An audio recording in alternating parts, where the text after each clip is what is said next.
না স্যার, সবার সামনে পড়তে পারব নাই।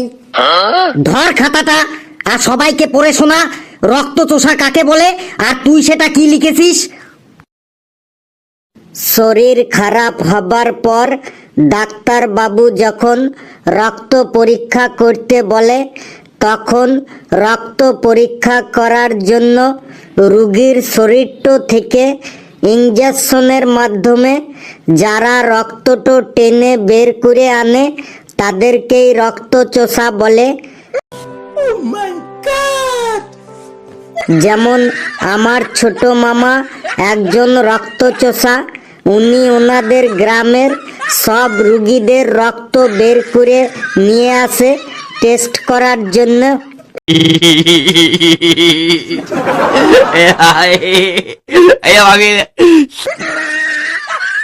শুনলি তো সবাই, রক্ত পরীক্ষা করার জন্য যারা রোগীর দেহ থেকে রক্ত বার করে নিয়ে আসে তাদের নাকি রক্তচোষা বলে। তাহলে তুই বল লেবু, তোকে আমি এই অ্যানসারের জন্য কত নম্বর দেব? চুপ করে আছিস যে? তুই তার পরের প্রশ্নটার অ্যানসারও ভুল দিয়েছিস। প্রশ্ন এসেছিল পর্বতের উপরে ওঠার সময় পর্বত আরোহীরা পিঠে অক্সিজেনের সিলিন্ডার নিয়ে যায় কেন? তুই তাতে কি লিখেছিস? সবাইকে পড়ে শোনা। পর্বতের উপরে ওঠার সময় পর্বত আরোহীরা পিঠে অক্সিজেন সিলিন্ডার নিয়ে যায়, তার কারণ হলো পর্বতের উপরে অক্সিজেন সিলিন্ডারের দাম অনেক বেশি, তাই তারা আগে থেকেই নিচে থেকেই কম দামে অক্সিজেন সিলিন্ডার কিনে নিয়ে যায়। শুনলি তোরা সবাই, পর্বতের উপরে নাকি অক্সিজেন সিলিন্ডারের দাম বেশি, তাই তারা আগে থেকেই কম দামে অক্সিজেন সিলিন্ডার নিয়ে যায়। এই রকম ভুলভাল অ্যান্সার দিলে তোকে আমি কত নম্বর দেব তুই বল? স্যার, নম্বর তো আপনি যা ইচ্ছে দেন, আমি শুধু পাস করলেই হবে বটে। এই সব লিখে তুই আবার পাস করার ধান্দা করছিস? যা জায়গায় গিয়ে বস। নে, এবার কালুর খাতা চলে এসেছে। এ কি কালু, খাতায় তো শুধু তোর নাম লিখতে বলা হয়েছিল, আর তুই এইগুলো কি লিখেছিস? বাবার নাম, মার নাম, ভাই বোনেদের নাম, দাদুর নাম, ঠাকুমার নাম, কাকার নাম, কাকির নাম, পিসির নাম, পিসামশাইয়ের নাম, মামার নাম, মামির নাম, জ্যাঠার নাম, জেঠির নাম, তোদের বাড়ির কাজের লোকের নাম, তোর পোষা কুকুর বিড়ালের নাম। তুই কি লিখেছিস এইসব?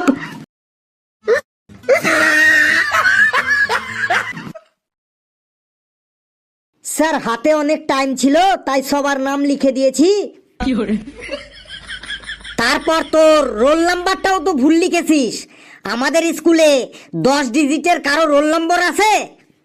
স্যার, রোল নাম্বারের জায়গায় তাহলে মনে হয় মোবাইল নম্বরটা লিখে দিয়েছি। অ্যান্সার গুলো তো তুই ভুল লিখেছিস। তুই এখানে আয় তো, তুই এখানে আয়। স্যার, চলে এসেছি। প্রশ্ন এসেছিল কয়েকটি হেলদি খাবারের নাম লেখো, যে খাবারগুলো খেলে পেটে কখনো গ্যাস অম্বল হবে না। আর তুই অ্যানসারে এগুলো কি লিখেছিস? নে, সবাইকে পড়ে শোনা। কয়েকটি হেলদি খাবারের নাম হলো লাথি, ঘুষি, কিল, চর, থাপ্পড়, ধোকা, ঘুষ। এগুলো খেলে কখনো পেটে গ্যাস অম্বল হবে না।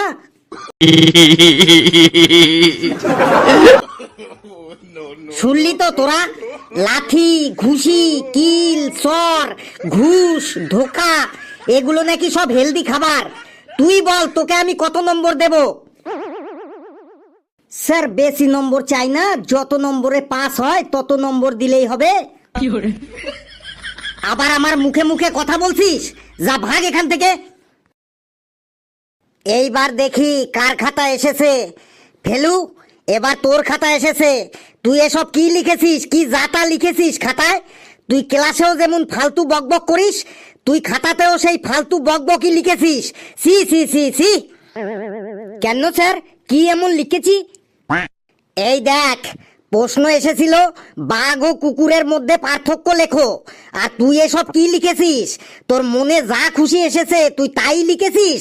নে সবাইকে পড়ে শোনা, বাঘ ও কুকুরের মধ্যে তুই পার্থক্য কি লিখেছিস। দেখি স্যার কি লিখেছি আমি। এই নে দেখ, আর সবাইকে পড়ে শোনা, বাঘ ও কুকুরের মধ্যে তুই পার্থক্য কি লিখেছিস।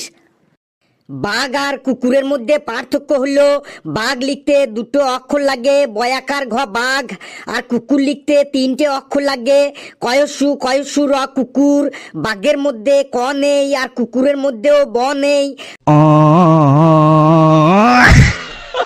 বাঘকে পোষ মানাতে হলে ডেলি মাংস দিতে হয়, আর কুকুরকে পোষ মানাতে হলে মুখে একটু করে সামনে একটা বিস্কুট দিলেই হলো, সাথে সাথে কুকুরটি পোষ মেনে যায়। বাঘের লেজ সোজা থাকে কিন্তু কুকুরের লেজ সব সময় বাঁকা থাকে। কোনো মানুষকে যদি বাঘ বলে ডাকা হয় তাহলে সে খুব আনন্দ পায়, কিন্তু কোনো মানুষকে যদি কুকুর বলে ডাকা হয় তাহলে সে রেগে গিয়ে একদম তেড়ে গিয়ে মারতে আসে। তারপরে রাস্তাঘাটে বেরোলে আমরা গাড়ির নিচে চাপা খাওয়া কুকুরের ডেড বডি দেখতে পাই, কিন্তু রাস্তাঘাটে কখনো বাঘের ডেড বডি দেখতে পাই না। তারপরে কুকুরের লজ্জা শরম বলতে কিছুই নেই, যেখানে সেখানে পায়খানা প্রস্রাব করে দেয়, কিন্তু বাঘের লজ্জা শরম আছে। বাঘ কুকুরের মতো যেখানে সেখানে পায়খানা প্রস্রাব করে না। তারপরে কুকুর যখন প্রস্রাব করে তখন এক পা তুলে প্রস্রাব করে, কিন্তু বাঘ প্রস্রাব করার সময় কোনো পাই তুলে না। তারপরে ভাদ্র মাসে রাস্তাঘাটে যেখানে সেখানে দুমুখ কুকুর। এই এই এই তুই থাম থাম, আর এক লাইনও যদি তুই পড়িস তাহলে তোর জিভ আমি একদম টেনে ছিঁড়ে ফেলবো। যা তুই জায়গায় গিয়ে বস। এই ঘন্টা পড়ে গেল, বাকি খাতা পরের দিন দেখবো, কেউ হল্লা করবি না, চুপচাপ বস। আর ফেলু, তোকে আমি পরের দিন দেখবো, দেখ তোর পিঠে চামড়া দিয়ে আমি ডুগডুগি বাজাবো।